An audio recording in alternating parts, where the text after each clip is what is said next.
ഓർമ്മയുണ്ടോ പണ്ട് മിന്നൂസും നീതുമോളും ഒക്കെ മണ്ണപ്പം ചുട്ട് കളിയും ഒളിച്ചു കളിയും ഒക്കെ കളിക്കുന്നത്? ഇപ്പൊ പിള്ളേരൊക്കെ വലിയ പിള്ളേരായില്ലേ. പിന്നല്ലാതെ രണ്ടുപേരും എന്റെ എത്ര ചീത്ത കേട്ടിട്ടുണ്ടെന്ന് അറിയോ? ആ അതെ അതെ.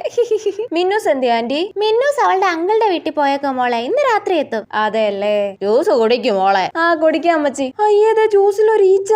അയ്യേ എടുത്ത് കളഞ്ഞിട്ട് കുടിച്ചാലോ? പക്ഷെ ഇവർ രണ്ടുപേരും ഇങ്ങനെ നോക്കി നിൽക്കുമ്പോ എങ്ങനെ ജ്യൂസിൽ ഈച്ച എടുത്ത് കളയുന്നത്? അത് മോശമല്ലേ? എന്നാ പിന്നെ ആന്റിയോടും ത്രേസ്യാമ്മച്ചിയോടും ജ്യൂസിൽ ഈച്ച വീണിട്ടുണ്ടെന്ന് പറഞ്ഞാലോ? അപ്പൊ അങ്ങനെ പറഞ്ഞ അവർക്ക് വിഷമാവൂലേ? ഷോ ഇതിപ്പോ എന്ത് ചെയ്യും? ജ്യൂസിന്റെ തണുപ്പ് പോകുന്നതിന് മുന്നേ കുടിക്കും മോളെ. ആ കുടിക്കാൻ ത്രേസ്യാമ്മച്ചി. ഇവിടുത്തെ മാവിന്ന് പറിച്ച് മാങ്ങയുടെ ജ്യൂസാ മോളെ. ആണല്ലേ? നീതുമോളെ പറ, ജ്യൂസിൽ ഈച്ച വീണിട്ടുണ്ടെന്ന് പറ. ഇല്ലെങ്കിൽ നീ ഈച്ചയും കൂടെ വായിലാക്കേണ്ടി വരും. പറഞ്ഞേക്കാം. മോക്ക് മാംഗോ ജ്യൂസ് ഇഷ്ടല്ലേ മോളെ? ആ ഇഷ്ടം ആന്റി. പിന്നെ എന്താ മോള് കുടിക്കാതെ? ആ കുടിക്കോ. ഇനി ഒന്നും നോക്കണ്ട, കണ്ണും പൂട്ടി കുടിച്ചോ.